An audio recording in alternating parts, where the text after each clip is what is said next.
Hi everyone, welcome to the lecture on pediatric endodontics. Okay, so these are our learning objectives, our intended learning outcomes as we had seen in the last lecture on pediatric endodontics. So this lecture is the part 2 of the lecture series. And part 1 we have looked at the pulp and the variation between primary and the permanent pulp tissues. We had also seen as how the pulp reacts to injury and stimulus, and then we had looked at the clinical management of deep carious lesion. Now in this lecture we are going to look at two procedures which is directly related to the manipulation of pulpal tissues, that is pulpotomy and pulpectomy. Okay, so let's begin with the pulpotomy. Okay, now what happens in pulpotomy is that we remove the coronal portion of the coronal pulp, which is inflamed, and this inflammation may be caused by extensive caries or mechanical exposure of the pulp, say because of trauma or etiogenic pulp exposures. Okay, right? So just imagine that you are working on a deep carious tooth, just like we saw in the last lecture. We are doing deep caries management, and as you excavate further and further, there is a pulp exposure. Okay, so in that particular case, we cannot do direct pulp capping on an inflamed pulp, so we have to remove the inflamed tissue. So in pulpotomy, we remove the coronal portion of the pulp, that is a coronal pulp which is inflamed, and then the radicular pulp which is healthy, right? We put a medicament on the radicular pulp to preserve the radicular pulp, and therefore we can preserve the tooth in the oral cavity in the arch. So success of pulpotomy in both primary and permanent is because in primary there is high vascularity. That means there's a lot of blood supply and there is a potential for repair because there's a lot of totipotent cells in the primary pulpal tissues. And similarly in the permanent also, pulpotomy can be done in permanent, but the only thing is that the apex should be open. So pulpotomy in permanent is indicated only in teeth which have immature apex and healthy radicular pulp or vital radicular pulp. So we can do pulpotomy in actually both. So in primary you can do with closed apex. In permanent you can only do it with in open apex provided the radicular pulp is healthy. Okay, so very important. So what happens is the pulp is vascular in primary and there is a high potential for repair. So whatever the medicament that you apply over the radicular pulp, the pulp recovers. The pulp heals.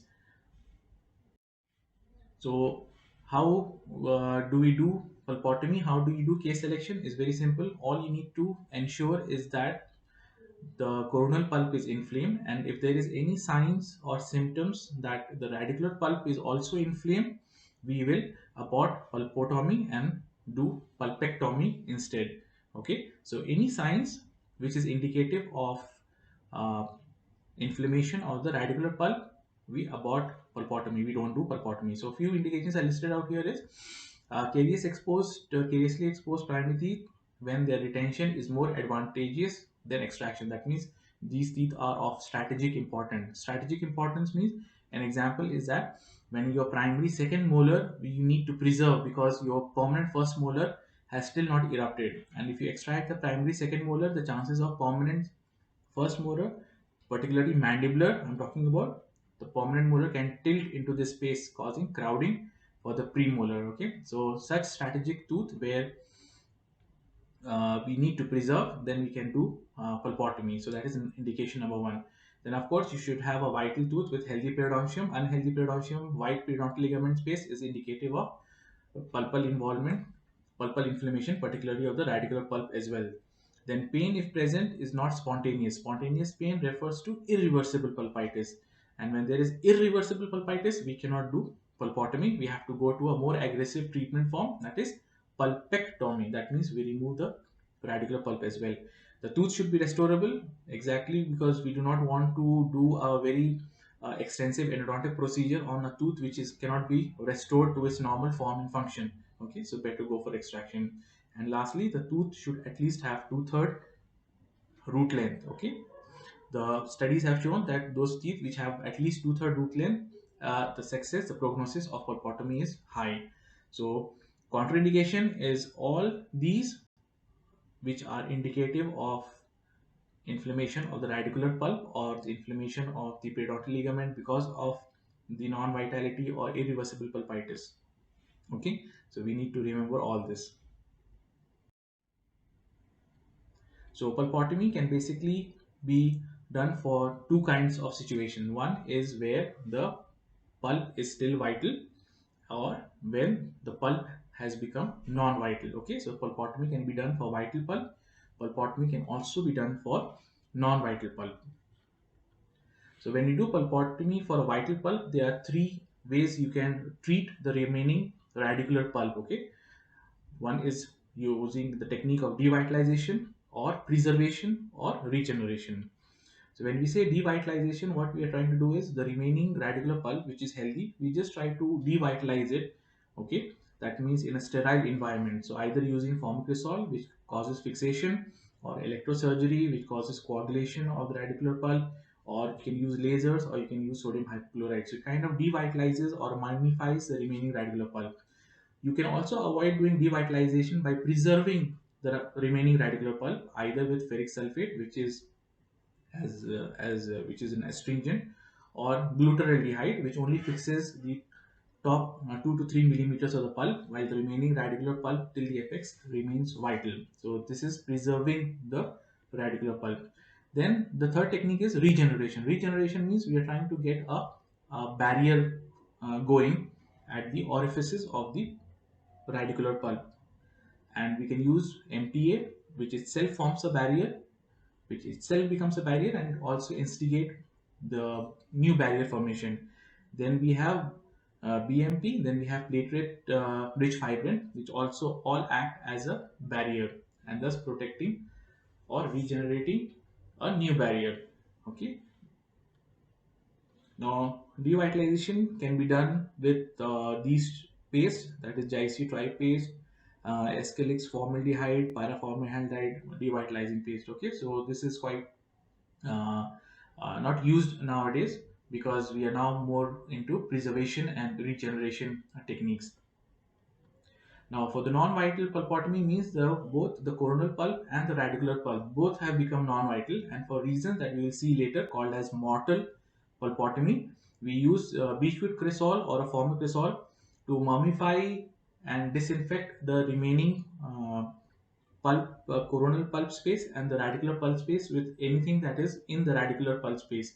Okay, of course, the coronal pulp we will remove, all the remnants of the coronal pulp we can remove, but the radicular pulp which is remaining, we can treat it with beechwood cresol or a formicrysol and try to disinfect it with whatever still is in the canal. So this technique is called as non-vital pulpotomy. Now, when you're using the medicaments to treat the healthy radicular pulp, there are certain ideal property of these medicaments. For example, ferric sulfate, if you're using glutaraldehyde, if you're using formicrysol, okay. So these are the ideal medicament properties of the medicament that should be there. Of course, not all medicaments meet all these criteria. There's some which meets most of them. So we choose a medicament which meets most of these. For example, formicrysol. Okay, its formicrysol is harmless to the pulp tissues and the surrounding tissues, and it does not interfere with the physiologic process of root resorption. Okay, and indirectly it promotes healing of the radicular pulp. So formicrysol is a medicament of choice nowadays.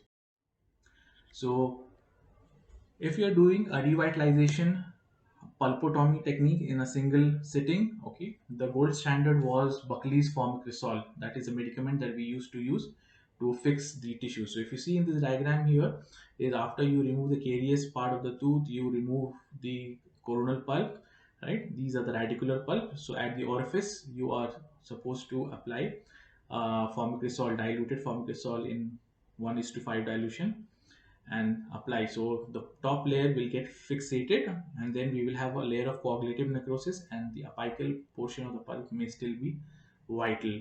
So this is the devitalization technique using formicrysol, which was a gold standard. The application of formicrysol is 1 to 4 minutes. That means you have to apply formicrysol on the radicular pulp for maximum 4 minutes. So 1 to 4 minutes is it works. And how does formicrysol help is that it releases formaldehyde, which diffuses with the pulp, and by combining with the cellular protein, and it fixes the tissue. Okay, so it becomes sterile, non-vital tissue. But unfortunately, formicrosol was found to be cytogenic, mutagenic, and carcinogenic, and therefore its use is now very very limited. Okay, so this is how you normally do it. So you prepare, remove the caries, prepare your access cavity preparation, then you use a large round burr in a slow speed handpiece to amputate the pulp at the orifice, and then you place a cotton pellet which is moist with formicrosol for maximum of 4 minutes, and then you remove the cotton pellet. Okay, the pulp should appear black, okay, because of the fixation, and then you put zinc oxide eugenol, and then your final restoration, post endodontic restoration of stainless steel crown cemented with, here it is written as zinc oxide, zinc phosphate cement. You can go ahead and use glass ionomer luting cement as well. The another medicament that we use is your calcium hydroxide, which was very extensively used. Okay, but the issue with calcium hydroxide was that it used to cause internal resorption, and the prognosis was very guarded. Okay, we were not sure whether internal resorption will happen, and if it happened, it was quite extensive. So, for this reason, calcium hydroxide is not recommended as a pulpotomy medicament for primary teeth. Okay, and for permanent teeth it can be used. Okay, remember, I forgot to tell you in the last slide, formicrosol pulpotomy devitalization is never used for permanent teeth. Okay, it's only for primary teeth. Calcium hydroxide is only for permanent teeth, not for primary teeth.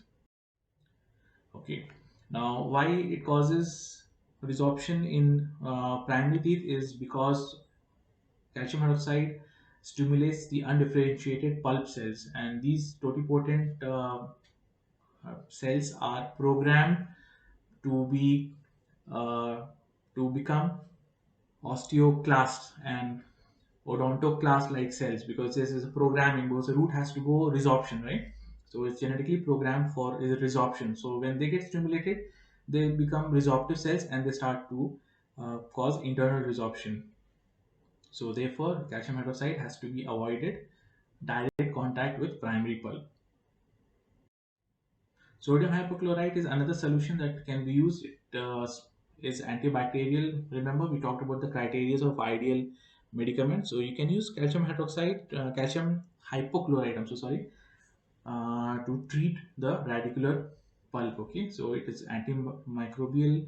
It dissolves the organic tissues with the formation of chloramines, and that interferes with cellular metabolism. So kindly uh, causes a coagulation of the layer which comes in contact with sodium hypochlorite, and it's very affordable and easily handled, and it is an antiseptic in endodontics for root canal irrigation. So this was also found to be useful.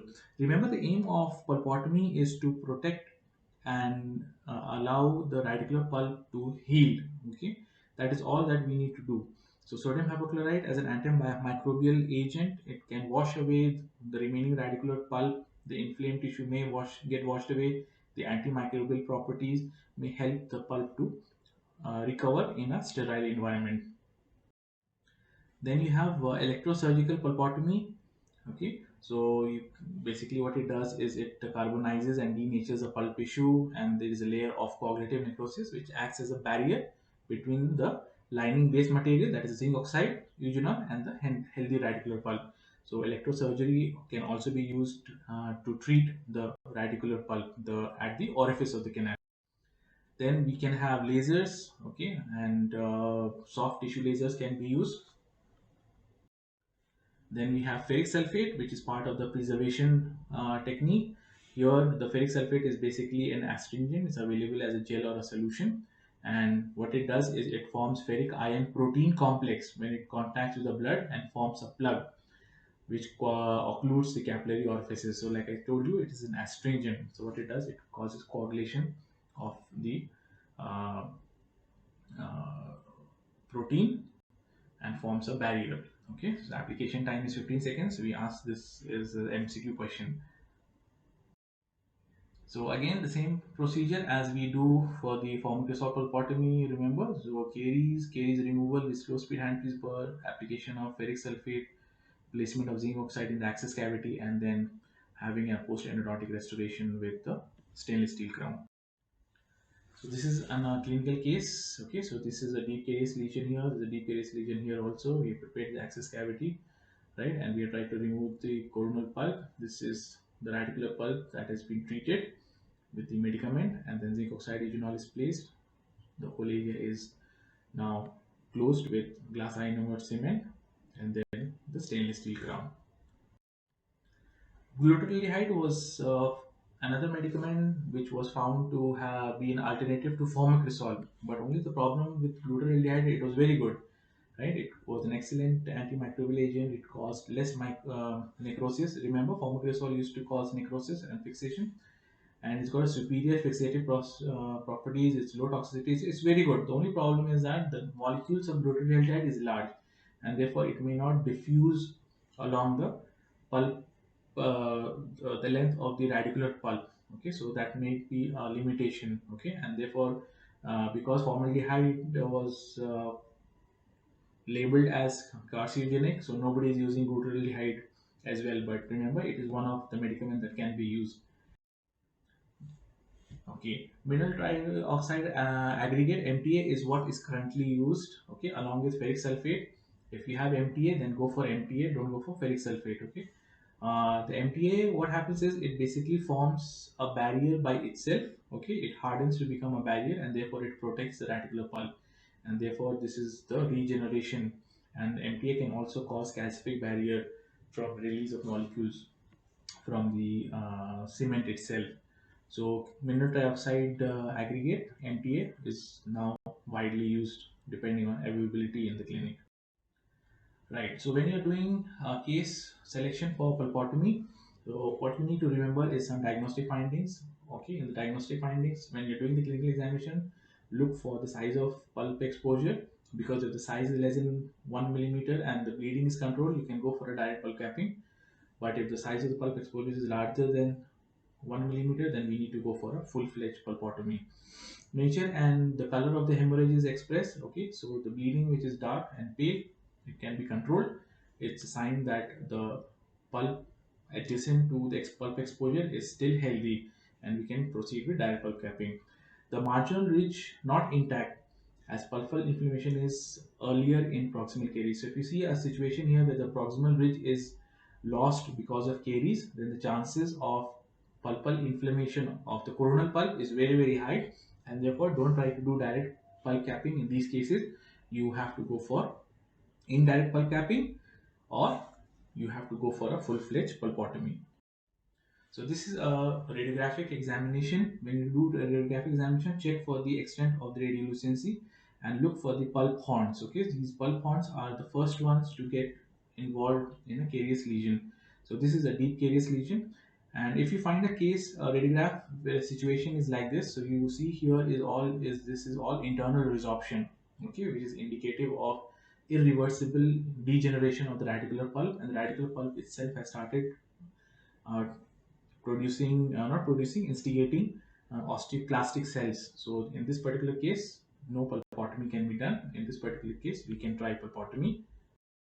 Okay, so what are the steps? You take a pre-operative radiograph, very important, cannot miss this one. So we need to look at the extent of the pulp caries. We need to look at the restorability of the tooth. We need to look at the root length of the primary teeth.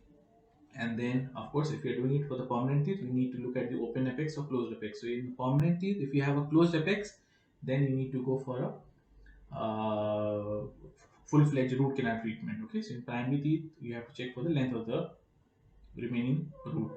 Then you have to give local anesthesia, local infiltration, nerve block. Then you have to apply Carbadam for safety of the patient and for safety of the operator in terms of losing any material down the patient's throat. Then we have to make access cavity preparation to gain access to the coronal pulp. And once we gain access to the coronal pulp, we need to remove the coronal pulp. Then we need to arrest the bleeding. Arrest the bleeding will tell us that the radicular pulp is healthy or not.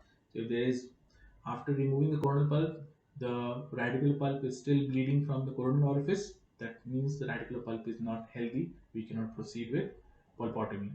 Then we apply the medicament. Okay, after you apply the medicament, you have to place zinc oxide eugenol, and a final restoration could be a GIC or composite restoration, and the final endodontic restoration of stainless steel crown. So these are the basic steps. So if in the exams you're asked to give a clinical scenario and which is indicative of pulpotomy procedure, and we asked you what is your clinical management, then we expect you to list out these and then explain these in detail. Okay, so here is another case of access cavity preparation. So here we have made an access cavity. We have removed the coronal pulp. Can you see the radicular pulp is pale red? Okay, it's not bleeding as opposed to this, which is still bleeding and there is still radicular pulp. Okay, so you always use a slow speed handpiece with a large bud. Okay, and avoid cutting the furcation area. In case you cut the furcation area and there is a furcal involvement, that means you have caused perforation in the furcation area, then this tooth has to go for an extraction. It cannot be saved by pulpotomy. Okay, and this is the medicament that is put over the radicular pulp. So how do you know the status of the pulp? We know the status of the pulp. The coronal pulp is obviously inflamed. That is why we are doing the pulpotomy. So we need to excise the pulp, coronal pulp, with a spoon excavator is the best one, and you have to amputate the pulp at the radicular orifice. The hemorrhage must be pale red and easy to control, which is indicative that the radicular pulp is still viable, still vital, still healthy. Then you irrigate the pulp chamber with normal saline, okay, sterile normal saline, and then you place a sterile cotton pellet saturated with saline for 3 minutes. Okay, so when you place the cotton pellet for 3 minutes, we're just giving the body time to arrest the bleeding here. Okay, so the platelet plugs will form and the bleeding will get arrested and hemostasis will be achieved. And once the hemostasis is achieved, then we can go to the next step of medicament application. So bleeding from the radicular pulp from at least 2 or 3 times of placement of the sterile cotton pellet to control hemostasis is indicative of inflamed radicular pulp, or there are still some tissue tags remaining. So coronal pulp which was inflamed, okay, the tissue tags from this coronal pulp can still bleed. Okay, so make sure the amputation of coronal pulp is complete. So next step is the application of the medicament, and the medicament has to be applied on a moist cotton pellet. Okay, so once you apply in moist cotton pellet and remove it with the different application times for different medicaments, you will see dark red or a blackish remaining radicular pulp. So once you see that there will be no bleeding, go ahead and restore the access cavity with zinc oxide eugenol followed by GIC, or maybe just zinc oxide eugenol depending on the extent. And then final endodontic restoration has to be a stainless steel crown, normally done in the same appointment. All right, this is a case where zinc oxide GIC restoration was done over the calcium zinc oxide eugenol. This is a GIC, and then stainless steel crown. Now remember we talked about the non-vital pulpotomy can be done for teeth which are non-vital. So permanent teeth which are non-vital with closed apex has to go for a full-fledged root canal. Okay, what about the primary teeth? And the primary teeth, sometimes there are challenges when you cannot remove all the debris or dead tissues in the root canals because they are very fine and with lot of anastomosis between the root canals, and the root canals may be non-negotiable, and the patient was also not cooperating for the treatment. For example, is very restless, cannot keep his mouth open, we cannot take the patient under general anesthesia. So in that case, we do something called as mortal pulpotomy. So what we do in mortal pulpotomy is we try to remove the necrotic coronal pulp. Okay, then we treat the remaining infected radicular pulp with a strong antiseptic solution like beechwood cresol, which would disinfect and which will mummify any debris that is there in the radicular pulp. Okay, and then we seal the cavity with a temporary cement for 1 to 2 weeks. And in the second appointment, if the tooth is asymptomatic, the pulp chamber is filled with an antiseptic paste and the tooth is restored with a stainless steel crown. Okay, so this is basically a stopgap arrangement in this particular case where we have to offer some treatment for the patient and wait for the patient to mature or grow older, where we can do a pulpectomy, or maybe we can go for an extraction and a space maintainer. So remember, pulpotomy can also be done in non-vital teeth, that is only in primary. Also, you will come across a term called as cervix partial pulpotomy, and this is reserved for cases where you have dramatic exposure of the tooth. So, in this particular case, if you see the central incisor has got a trauma and there is a pulpal exposure in the mesial incisor angle. Okay, so what you do is you, in this particular case, because it is of mechanical origin, there's no bacterial origin. Depending on how soon the patient comes after the pulp exposure, the inflammation in the coronal pulp is limited. Okay, so Sevik is the name of the person who got this procedure for us, who made who gave us this procedure. So what he said was, you remove only 2 millimeter of the pulp in the exposure area, and then you treat it with MTA, and you can close the you can rebuild the lost tooth structure. So if you see here, this was the lost tooth structure, and then we have treated, the authors have treated the radicular pulp and then restored the tooth. So here in cervix is called as partial pulpotomy. Partial because we only remove 2 millimeters of the exposed pulp. We do not remove the whole coronal pulp. Okay, the removal of the whole coronal pulp will be called as complete pulpotomy. All right, so this is another case from the literature. The coronal fracture, the pulp exposure here, the root. This is a permanent. Okay, so the root apex is still closed because this is non-bacterial etiology. It's a mechanical. So we expose part of the coronal pulp which has been widen the exposure. Then we put MTA. That is the MTA here to cover the pulp which has been amputated, 2 millimeter pulp, and then we close it with GIC and or composite restoration.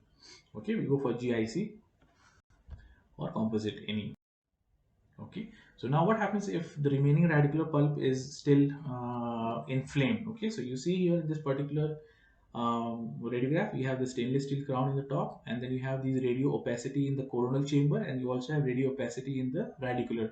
So when you're doing pulpotomy, when you realize that the radicular pulp is inflamed, or in cases where you find that the radicular pulp is already necrotic, then you need to do something called as pulpectomy. So pulpectomy, what we do is remove the coronal pulp completely, and we also remove the radicular pulp completely. Okay, so it is pulpectomy, removal of all the pulp tissue in the tooth, and then we disinfect, and then we replace it by an obturating material. So what you see here, radio opacity, are the obturating material. Okay, so let's see this procedure in detail. So the goal, of course, is to preserve the primary teeth in the arch, because the primary teeth has its natural space maintainer effect in maintaining the arch length, in mastication, in aesthetics, and so many other things.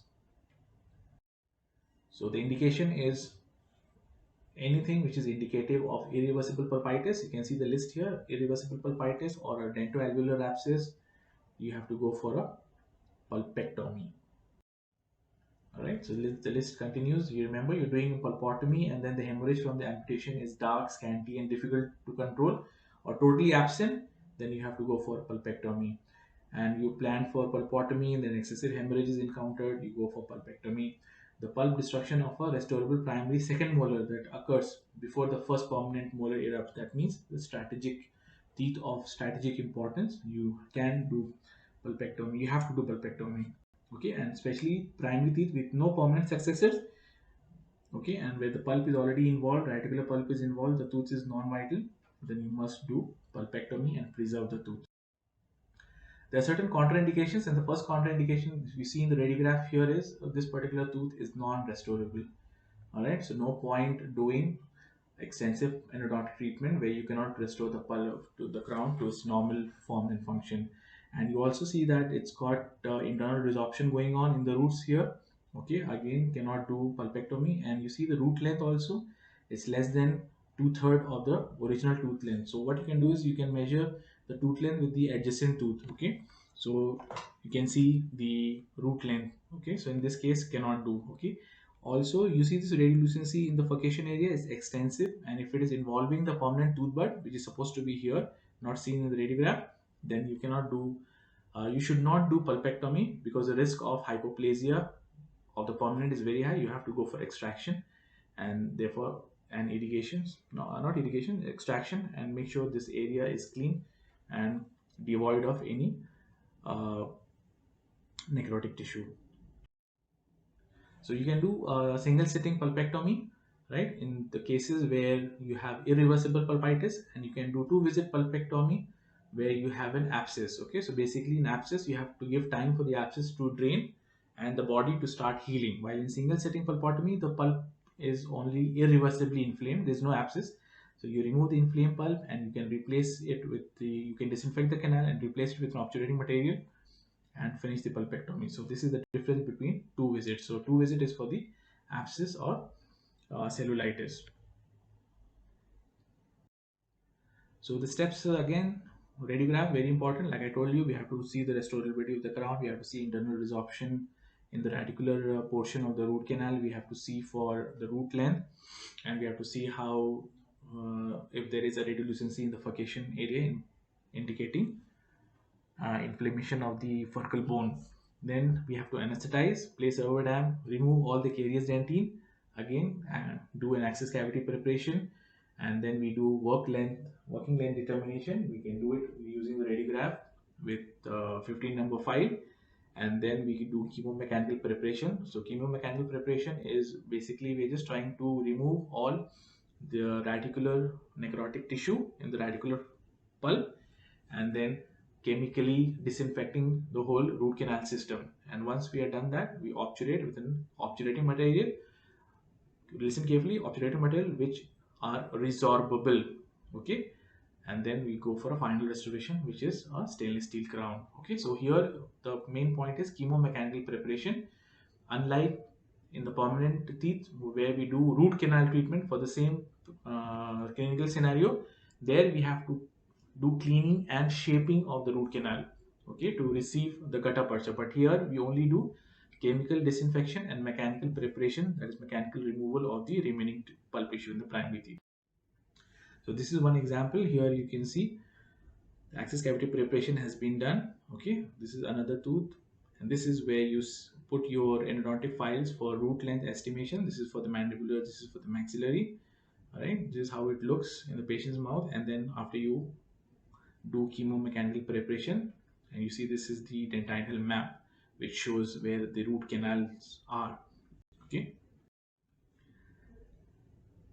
Okay, so we're just continuing on with that. Now here we are looking at the obturating material. So we are using here zinc oxide eugenol, and these are called as lentillospirals. These are lentillospirals. What they do is when they are moving in anti-clockwise motion, they tend to push the material into the canal. Okay, so this is how it will appear. This is how it will appear with zinc oxide eugenol in the canals. Okay, and we have a lot of other obturating materials we use. We'll have the list in a little while, but this is how it is, the obturation is done in the canal. So these are some excess which has to be avoided, and this is how it should appear not properly. So look at the radio opacity, it's nice and dense. So ideal root canal, root filling material or the obturating material, these are the ideal criteria that should meet. And among these, we have zinc oxide eugenol, we have Vitapex and Endoflas, which have shown consistently good prognosis, good results. These are some of the other paste, other obturating material available, and these are the Vitapex, Endoflas, and zinc oxide eugenol. You must remember the chemical composition of at least these. Okay, and here we have Cride paste, which is also very commonly used. So when you walk into a clinic and you find one of these pastes, so don't get puzzled. Okay, just try to remember we have people have used and tried to develop different paste or different obturating material in order to increase the prognosis of their treatment. Okay, so here you see iodoform, iodoform, iodoform, iodoform. Here also iodoform. So iodoform is a very good antiseptic. Okay, and that is why you see it is used everywhere. So similarly, each and every one of these will have a role to play. Okay, so try to remember the names, and at least for Vitapex, Endoflas, the chemical composition. So zinc oxide eugenol, some advantages and disadvantages. Some disadvantages is that if you are overfilled it, right, the paste exits through the apical foramen into the bone. it may cause a foreign body reaction and post-operative pain. So we have to be, little considerate about that. And if you under, it's chances that it may be underfilled if you are not condensing it properly. Otherwise, it is cheap, very cost effective. It's got a good plasticity. It's a very radio opaque material. So it's still zinc oxide is highly um, common in a lot of clinics. Vitapex is expensive, right? It's expensive because it is iodoform, calcium hydroxide, and silicon combined together with the antiseptic of calcium hydroxide and iodoform, giving a very good results in cases where there is where there is dentoalveolar abscess, okay, a tooth which are abscessed, and you're doing pulpectomy, and Vitapex has shown a very good results of preserving the tooth and less of complication.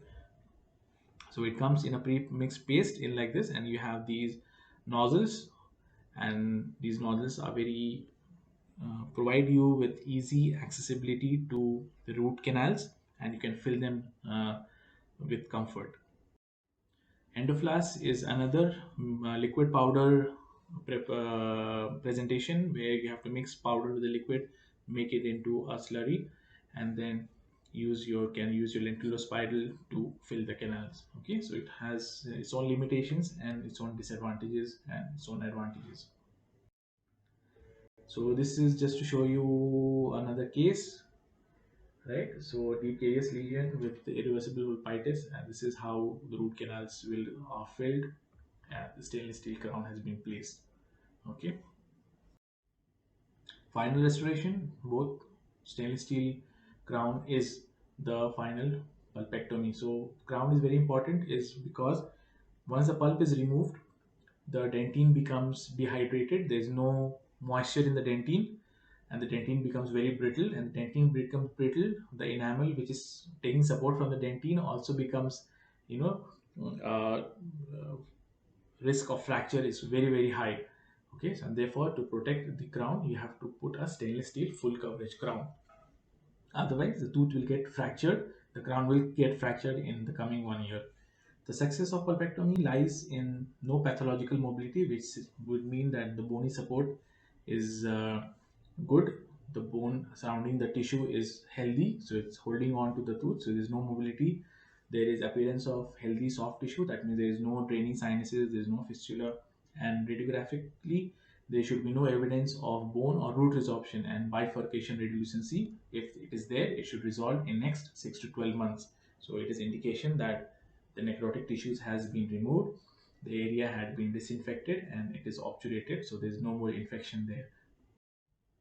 But pulpectomy, the failure rate is also high because of incomplete removal of the pulp tissue, because of the fine root canals that is there, and there's anastomosis and the fins in between the two root canals. It is very common for pulpectomy to fail. Not only that, we can have failure because of over obturation, we can have failure of under obturation, and we can have defects in the succedaneous tooth enamel. We can have a deflection of the erupting succedaneous tooth if your obturating material does not resorb at the rate same as the root. So your obturating material basically will deflect the erupting permanent tooth. So you can have failures with pulpectomy. So it's not 100% guarantee that everything will turn out to be fine. The only thing with successful pulpectomy is that you will save the primary tooth, and therefore you will preserve the arch length. Okay, so this table is very important because this is a 5 mark question we always ask, and that is the difference between pulpotomy and pulpectomy. So if you ask a question between pulpotomy and pulpectomy, this is what you need to write, and this also gives you a bird's eye view of the differences between the two. All right, so don't get confused. If you ever get confused, refer to this slide. Okay, so these are the post-op radiograph. If I give you a radiograph and ask you what clinical procedure has been performed, you must be able to tell me it's a pulpotomy, and here it is pulpectomy. Pulpectomy because there is radiopaque material in the root canals, which is indicative of obturation. Okay. Okay, so this brings us to the end of part 2. Okay, take 5 minutes to just mentally recapitulate what we have learned today. We have learned pulpotomy and pulpectomy. We have learned the differences between pulpotomy and pulpectomy. When do we do pulpotomy procedure? When do we do pulpectomy procedure? How do you select a case for pulpotomy? How do you select a case for pulpectomy? All right. So spend 5 minutes to recapitulate. And if you have any questions, feel free to approach me in the clinics, and we will help you out with your queries. Okay. So this is the end of today's session. I hope all of you have a good day. Bye bye.